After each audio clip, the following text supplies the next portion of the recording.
Welcome to Noobs Interviewing Noobs. I'm here with Macro. Hey, hi, I'm Macro, also known as Marcos. People know me as either or. It's like if you're dyslexic, it works both ways. You're good. Macro, how long have you had your YouTube channel for? I've been doing YouTube. Full time as a career for about 8 years, and I've been doing YouTube for not 8 years, like 7 years, and I've been doing it for basically 7 years. Since August of 2018 is when I really took it seriously. It was like a year after graduating college. So yeah, that's what I do. I do video game content on YouTube. It's a little bit later at night. We don't math that well. I'm usually better at it. I usually have the answer, but I'm like, I had to think about it. I was like, wait, actually, it's not that long. But it's still a pretty lengthy amount of time. And I've known Marcos through Ultimate Frisbee, through his brothers who used to come out and play. And every so often we see them. Oh yeah, they'll make an appearance and stuff. But I've been playing Ultimate Frisbee. I've been playing Ultimate Frisbee with this group consistently for about 2 years now. But yeah, my brothers were the ones that played for like 10 years. It feels like since they were since they were like 20 and stuff. And they're 30 now, so it's crazy. Time flies. I've got a few questions. I already passed them along so you can kind of get them in his head. That's why these are semi-improv interviews. What do you love and hate about Ultimate Frisbee? Oh man, okay, love. I think Ultimate Frisbee is the best sport. In all honesty, it has the really fun speed of a soccer game without any, and the speed of like a football game as well, without any of the downsides like getting tackled in football. And unlike soccer, you can use your hands. That's an upside in my opinion. I think as cool as soccer is, I like using my hands, okay? On top of that, there's like this really cool, there's a lot of things. The beauty of Ultimate Frisbee is that you don't necessarily have to be the best at every little thing. Some players that we play with, and even players that play heavily, really go all in on like, I'm going to be really good at defense. I'm really good at like specifically throwing or specifically catching. And I think that's one of the beauties of Ultimate Frisbee that I think allows for a really wide range of play styles. So I think that Ultimate is amazing for that reason. What I dislike about Ultimate Frisbee is that it's not as popular as it should be. I think if it was more popular, I could play more often. I feel like, especially where I grew up and stuff, there's not many Ultimate Frisbee options. I have to come to this side of town. It's like 30 minutes away from me, but it's worth it. I love the people here, and I love the game, and I'll always drive for it and stuff. There's a lot of people that will do that. They'll drive for a good game, or they just drive because they don't have a game. Yeah, exactly. That's exactly how it feels. So play the game, and so we can have more games going on. Is Ultimate Frisbee, or what, not Ultimate Frisbee, what is your favorite sport? My favorite sport to play is Ultimate Frisbee. My favorite sport to watch is probably basketball, though. I do enjoy watching the Lakers just destroy people, even the Clippers. I just like our teams in LA, so it's good. Favorite player? Favorite player? Okay, so this is going to be funny. I got really into basketball during Blake Griffin's like dominance, quote unquote, not really, when he was in the Clippers, and the Clippers were good for the first time ever, and I just adored his humor in his commercials. So I have a really soft spot for Blake Griffin. If I don't come back alive, make sure you tell Emily. Cut! Stop! Hey Blake, what are you doing? Cars don't fly. The Optima does. Let's play charades.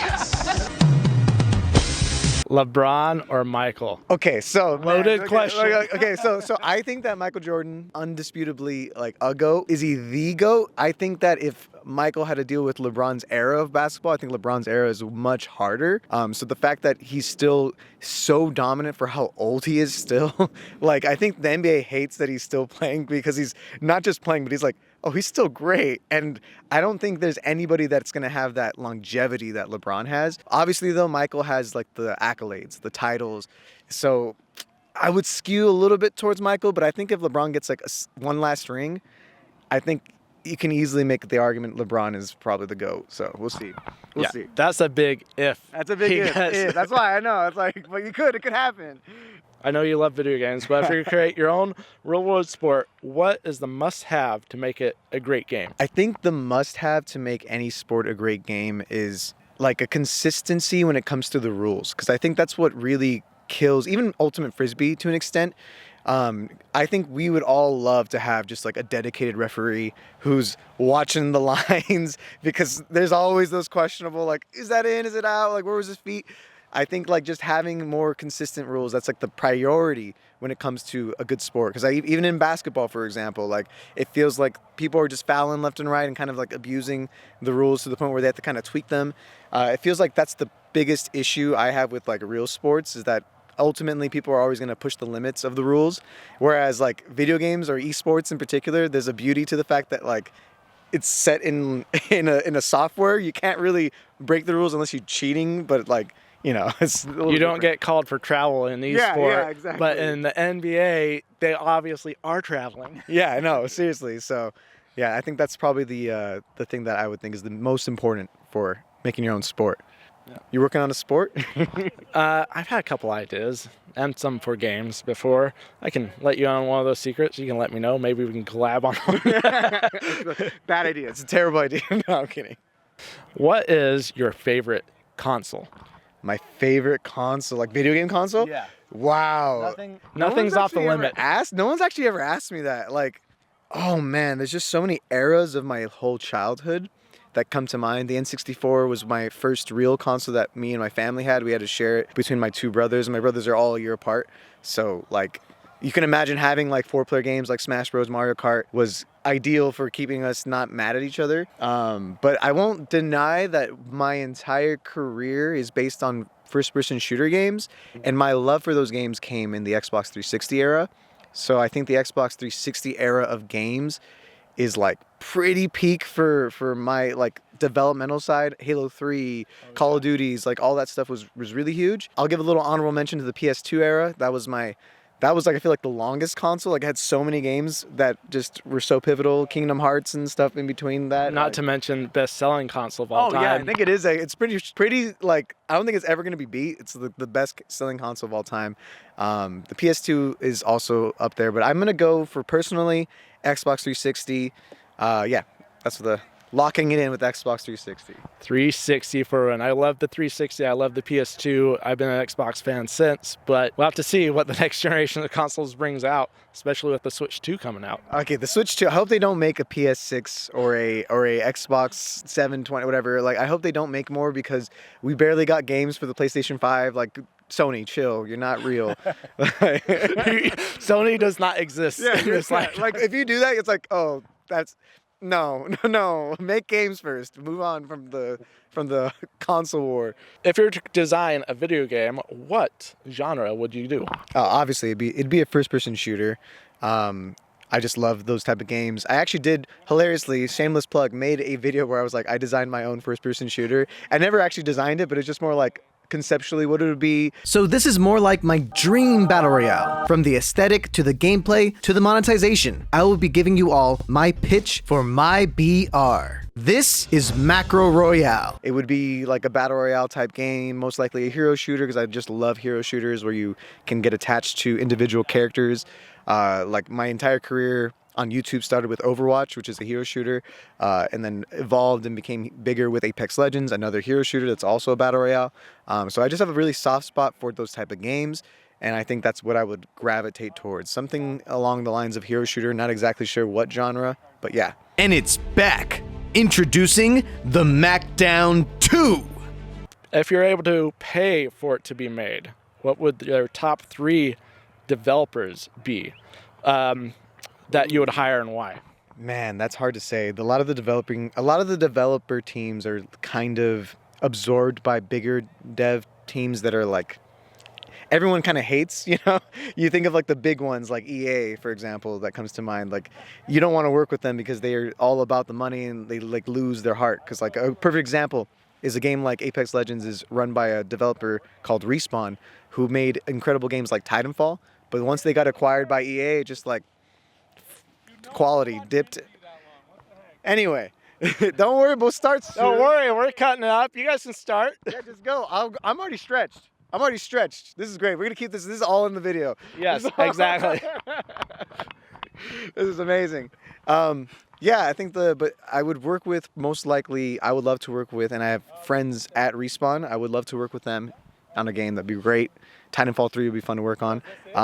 The other one I would work on is Embark Studios, which currently make one of the most underrated games of all time called The Finals, free to play. But I do genuinely think they're a really solid dev team.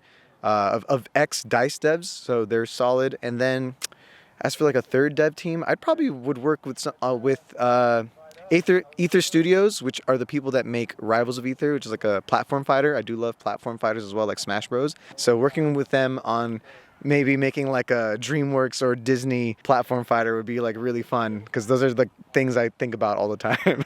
R-rated Mickey's slaughter time. No, seriously, it'd be fun though. Now, if you were to pick a genre that you wish would stop being made, Oh man, gotcha games. They're like just so clearly just trying to steal as much money from players. But most probably some more predatory mobile games like Candy Crush likes. We can move on. We don't need more of those. We don't need more. No, fifth Candy Crush. Well, Candy Crush Saga, it's not a saga, it's just a list of games. You can't copyright Saga. dude, no, seriously, man. People are so addicted to that. Like, if you're addicted to Candy Crush, sorry, but stop playing it. Now, talking about worst games, you obviously can't list E.T. from the 80s, but... I didn't even play that game. I have not played E.T. I know about it. I know it's like the cause of the video game crash, right? Yeah, we had the console, but I never played it, probably because it was so terrible. Yeah. But if you could pick the worst game in the world, past or present, what would it be?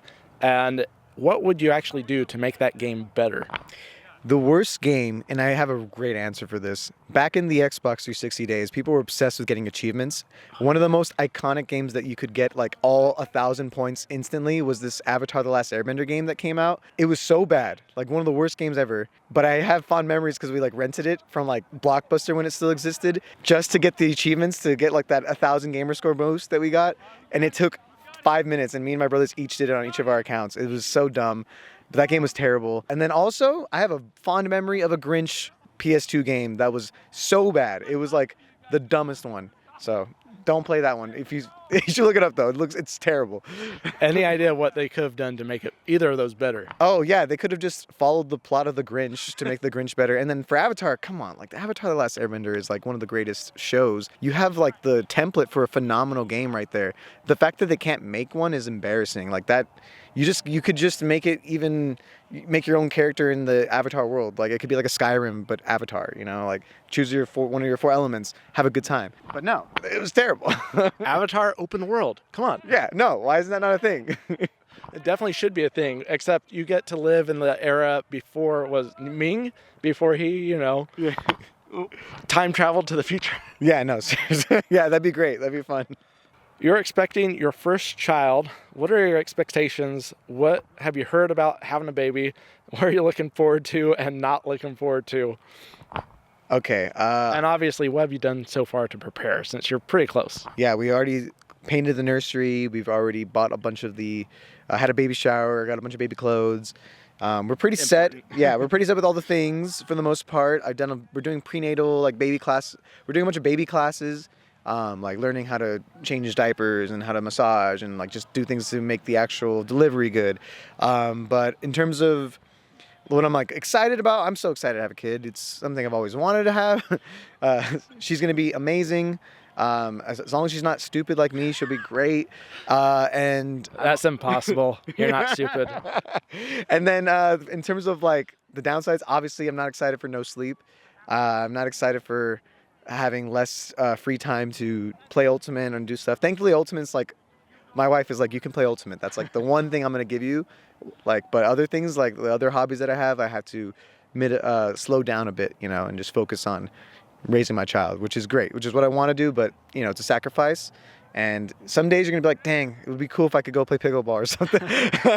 You might get suckered into playing pickleball for a little bit, but we will miss you not being here for at least a couple months. No, yeah, for sure. There's just